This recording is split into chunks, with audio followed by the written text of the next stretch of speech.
ಕಾಂಗ್ರೆಸ್ ಪಕ್ಷನ ಸೋಲ್ಸಕ್ಕೆ ದೊಡ್ಡ ಷಡ್ಯಂತ್ರ ಮತ್ತೆ ಹುನ್ನಾರ ಮಾಡಿದ್ದಾರೆ.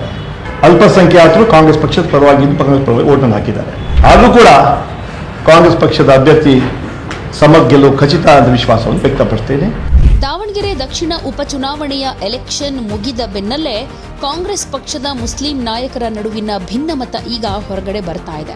ಈಗ ಮಾತ್ರ ಅಲ್ಲ, ಎಲೆಕ್ಷನ್ ಅನೌನ್ಸ್ ಆಗಿ ಟಿಕೆಟ್ ಕೊಟ್ಟಾದ್ಮೇಲಿಂದ ಕೂಡ ಇಂಥ ವಿಚಾರಗಳು ಬೆಳಕಿಗೆ ಬರ್ತಾ ಇದೆ. ಯಾಕೆಂದ್ರೆ ಅಲ್ಪಸಂಖ್ಯಾತರಿಗೆ ಟಿಕೆಟ್ ಕೊಟ್ಟಿಲ್ಲ ಅನ್ನೋ ವಿಚಾರಕ್ಕೆ ಸಂಬಂಧಪಟ್ಟ ಹಾಗೆ ಮುಸ್ಲಿಂ ಸಮುದಾಯವೇ ಕಾಂಗ್ರೆಸ್ ವಿರುದ್ಧ ತಿರುಗಿ ಬಿದ್ದಿತ್ತು.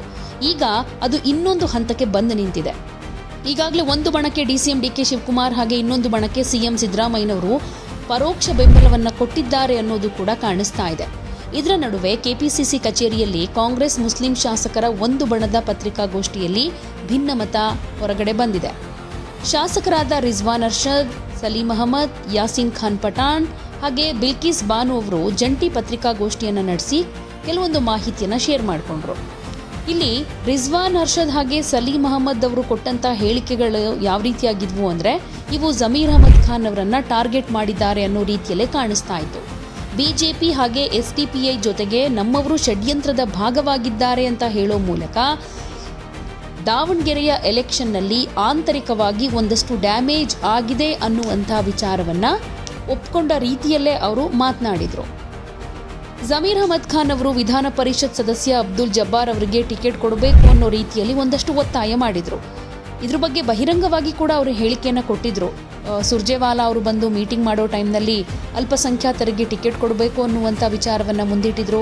ಹಾಗೆ ಟಿಕೆಟ್ ಕೊಡದೇ ಇದ್ರೆ ನಾನು ರಾಜೀನಾಮೆ ಕೊಡ್ತೀನಿ ಅನ್ನುವಂಥ ಅಸ್ತ್ರವನ್ನು ಕೂಡ ಪ್ರಯೋಗ ಮಾಡಿದರು. ಆಗ ಸುರ್ಜೇವಾಲಾ ಅವರು ಜಮೀರ್ ಅವರನ್ನು ಸ್ವಲ್ಪ ಸಮಾಧಾನ ಮಾಡಿದರು. ಹಾಗೇನೆ ಒಂದಷ್ಟು ಬೆಳವಣಿಗೆಗಳೇನೇನಾಗಿದ್ವು ಎಲ್ಲವೂ ಕೂಡ ನಮ್ಮ ಕಣ್ಮುಂದೆ ಇದೆ.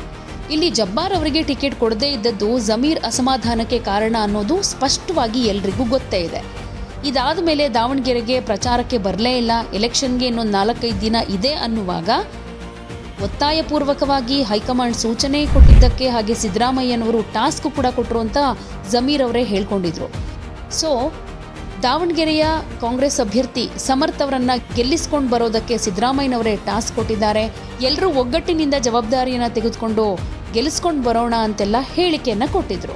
ಆದ್ರೂ ಈಗ ಜಮೀರ್ ಅಹಮದ್ ಖಾನ್ ಮೇಲೆ ಒಂದಷ್ಟು ಆರೋಪಗಳು ಕೇಳಿಬರ್ತಾ ಇದೆ. ಅದರಲ್ಲೂ ಕಾಂಗ್ರೆಸ್ನ ಮುಸ್ಲಿಂ ನಾಯಕರೇ ಇಂಡೈರೆಕ್ಟ್ ಆಗಿ ಈ ಥರದ ಹೇಳಿಕೆಗಳನ್ನು ಕೊಡ್ತಾ ಇದ್ದಾರೆ ಅಂತಂದ್ರೆ ಜಮೀರ್ ಅವರನ್ನ ಟಾರ್ಗೆಟ್ ಮಾಡಿದ್ದಾರೆ ಅನ್ನೋ ರೀತಿಯಲ್ಲಿ ಕಾಣಿಸ್ತಾ ಇದೆ. ಹಾಗೇನೆ ಇನ್ನೊಂದು ವಿಚಾರ, ಸುರ್ಜೇವಾಲಾ ವಿರುದ್ಧ ಅಪಪ್ರಚಾರವನ್ನ ಜಮೀರ್ ಟೀಮ್ ಮಾಡಿದೆ ಅಂತಾನೂ ಹೇಳ್ತಾ ಇದ್ದಾರೆ. ಜಮೀರ್ ಟೀಮ್ ಮಾತ್ರ ಅಲ್ಲ, ಆಲ್ಮೋಸ್ಟ್ ದಾವಣಗೆರೆಯ ಅನೇಕ ಅಲ್ಪಸಂಖ್ಯಾತ ನಾಯಕರು ಜೊತೆಗೆ ಕಾರ್ಯಕರ್ತರಾಗಿರಬಹುದು, ದಾವಣಗೆರೆಯ ಮುಸ್ಲಿಂ ನಾಗರಿಕರು ಕೂಡ ಇದ್ರ ಬಗ್ಗೆ ಒಂದಷ್ಟು ಮಾತನಾಡಿದ್ರು. ಸಿದ್ದರಾಮಯ್ಯನವರು ಹಾಗೆ ಡಿಕೆ ಶಿವಕುಮಾರ್ ಅವರು ಅಲ್ಪಸಂಖ್ಯಾತರಿಗೆ ಟಿಕೆಟ್ ಕೊಡೋದಕ್ಕೆ ಮನಸ್ಸು ಮಾಡಿದ್ರು. ಆದರೆ ಸುರ್ಜೇವಾಲಾ ಇಲ್ಲಿ ಅಡ್ಗಾಲ್ ಹಾಕಿದ್ರು. ಶಾಮನೂರು ಕುಟುಂಬಕ್ಕೇನೆ ಟಿಕೆಟ್ ಕೊಡಬೇಕು ಅಂತ ಅವರೇ ಇದನ್ನ ಡಿಸೈಡ್ ಮಾಡಿದ್ರು ಅನ್ನೋ ರೀತಿಯಲ್ಲಿ ಮಾತನಾಡಿದ್ರು. ಯಾಕಂದ್ರೆ ಮುಸ್ಲಿಮರಿಗೆ ಟಿಕೆಟ್ ಕೊಡಿ ಅಂತ ಮೊದಲು ಜಮೀರ್ ಬೇಡಿಕೆ ಇಟ್ಟಿದ್ರು.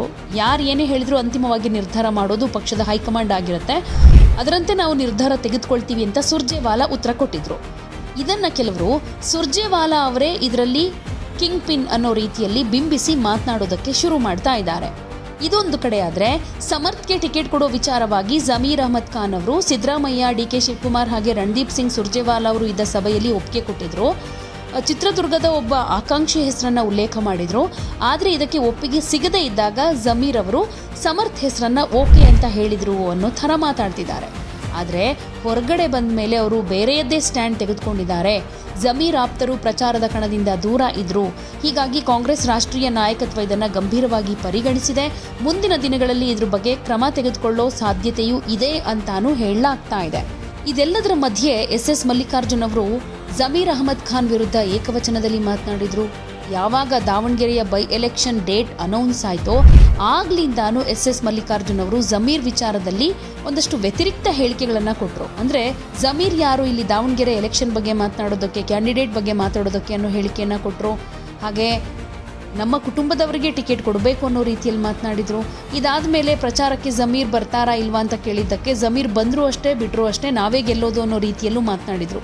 ಇದು ಅಲ್ಪಸಂಖ್ಯಾತರ ಅಸಮಾಧಾನಕ್ಕೆ ಕಾರಣವಾಗೋದ್ರ ಜೊತೆಗೆ ಜಮೀರ್ ಅಹಮದ್ ಖಾನ್ ಅವ್ರಿಗೂ ಕೂಡ ಒಂದಷ್ಟು ಅಸಮಾಧಾನಕ್ಕೆ ಕಾರಣ ಆಗಿತ್ತು. ಇದ್ರ ಬಗ್ಗೆ ಸಿದ್ದರಾಮಯ್ಯನವ್ರಿಗೆ ಕಂಪ್ಲೇಂಟ್ ಕೂಡ ಮಾಡಿದ್ರಂತೆ. ಅದಾದಮೇಲೆ ಹೇಗೋ ಅವರ ಮನವೊಲಿಕೆ ಮಾಡಿ ದಾವಣಗೆರೆಗೆ ಕರ್ಕೊಂಡು ಬಂದ ಮೇಲೂ ಪ್ರಚಾರಕ್ಕೆ ಮಾತ್ರ ಹೋಗಲಿಲ್ಲ.